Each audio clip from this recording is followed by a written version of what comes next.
45,000 से ऊपर के जब कर्मचारी पूरी तरह से हड़ताल पर थे तो आखिर 1,000 को ही क्यों चिन्हित किया गया। छोटे तबके के जो कर्मचारी कार्य करते हैं, जिनके बलबूते पूरे बिजली तंत्र का एक जो अमला होता है वो पूरी तरह से प्रसन्न होता है, तो आखिर छोटे कर्मचारियों को प्रशंसा पत्र आखिर क्यों नहीं दिया गया। कर्मचारियों में जो आउटसोर्स के रूप में जो कार्य कर रहे हैं उनके लिए 325 रुपए की बढ़ोतरी दे करके एक लॉलीपॉप जैसा पोसा गया है। उचित डिवाइस दिए गए हैं, ना तो उचित मोबाइल के रिचार्ज दिए गए हैं, जहां पर उसी कर्मचारियों को अपने उपकरण से ही एमआरआई करनी पड़ती है और अपने उपकरण से ही क्यूआर कोडिंग करना पड़ता है। था जनाब, तो 45,000 कर्मचारियों का पूरा दोस्त था, आप उन्हें सबको निकाल देते।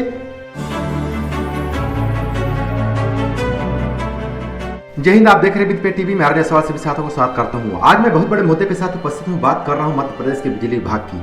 जी हां, वही आउटसोर्स कर्मचारी जो 60% पूरे मध्य प्रदेश पे कार्य करते हैं, जिनको भी पिछले माह में जिस तरीके से ये अपनी जायज मांग को लेकर के लोकतंत्र के संविधानों में रहते हुए अपनी आवाज के लिए लगातार हड़ताल पर थे, अनिश्चितकालीन हड़ताल पर गए थे, जिसके बाद में स्थितियां यह निर्मित हुई कि 1,000 कर्मचारियों को बाहर कर दिया गया, जो आज भी बाहर है। और लोकतंत्र में लगातार रक्षा करने वाला ये संविधान का जो अनुच्छेद है वो भी कहीं न कहीं से फीका नजर आ रहा है। जी हाँ, बात कर रहा हूँ 1,000 कर्मचारी जो बाहर है, उनके लिए किसी भी तरह से कोई भी सरकार, कोई भी अधिकारी या फिर संबंधित जो भी प्रशासनिक जो अधिकारी हैं वो आज तक भी निर्णय नहीं ले पा रहे हैं कि आखिर इनको रखूं या बाहर करूं।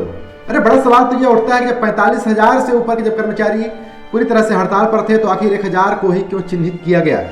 मैं बात करूं वही आउटसोर्स कर्मचारियों के बलबूते जो बिजली तंत्र है पूरी तरह से 3.5% का इजाफा इस वित्तीय वर्ष में कहीं न कहीं से मुनाफे के रूप में देखा गया है। जी हाँ, मैं बात कर रहा हूं 847 करोड़ का मुनाफा बिजली विभाग में कहीं न कहीं से पूरी तरह से 3.5% का जो पिछले वर्ष की अपेक्षा मुनाफा था वो देखने को मिला है, जहां पर एलटी के 497 करोड़ रुपए और हाई टेंशन के 350 करोड़ रुपए की राजस्व वसूली हुई है। इससे खुश होते हुए प्रबंध संचालक ने महाप्रबंधक को प्रशस्ति पत्र का प्रमाण पत्र भी जारी किए हैं।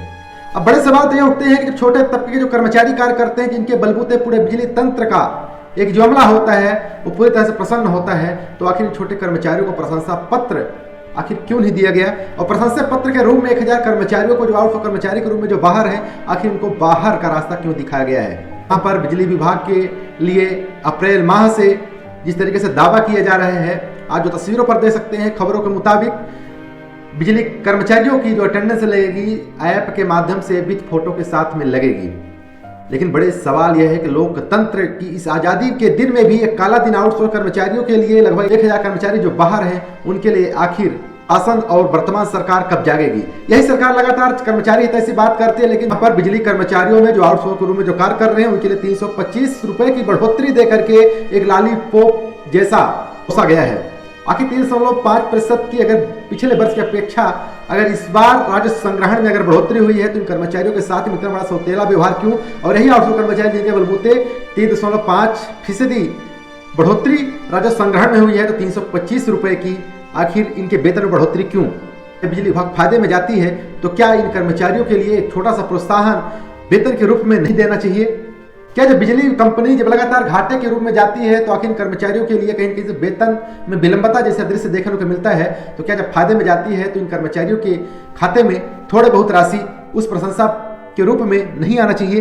बड़े सवाल होते हैं कि बिजली विभाग में लगातार आउटसोर्सिंग के रूप में जो कर्मचारी हैं उनसे कार्य लिया जाता है, जिनके लिए कहीं न कहीं से जो ड्यूटी निर्धारित की जाती है उस ड्यूटी के अतिरिक्त भी लगातार कार्य 2 महीने से लिया जा रहा है, जिसपे एमआरआई का कार्य जो कि बिजली विभाग में जो लगे एनर्जी मीटर होते हैं उसमें एमआरआई प्रत्येक दिन 24 घंटे में एक बार लिया जाता है, जहां पर ना तो उचित डिवाइस दिए गए हैं, ना तो उचित मोबाइल के रिचार्ज दिए गए हैं, जहां पर उसी कर्मचारियों को अपने उपकरण से ही एमआरआई करनी पड़ती है और अपने उपकरण से ही क्यूआर कोडिंग करना पड़ता है।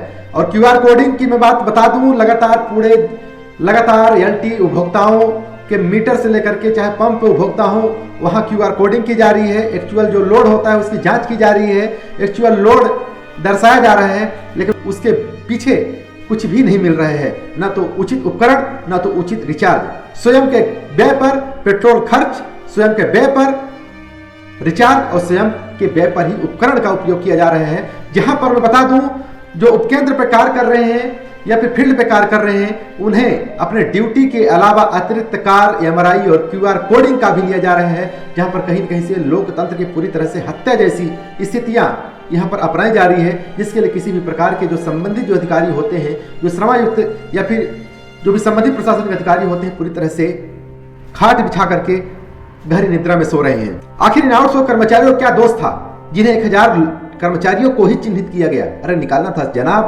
तो 45,000 कर्मचारियों का पूरा दोष था, आप उन्हें सबको निकाल देते। आखिर 1000 को ही चिन्हित क्यों किया गया? क्या 1000 लोग ही कार्य प्रभावित किए थे?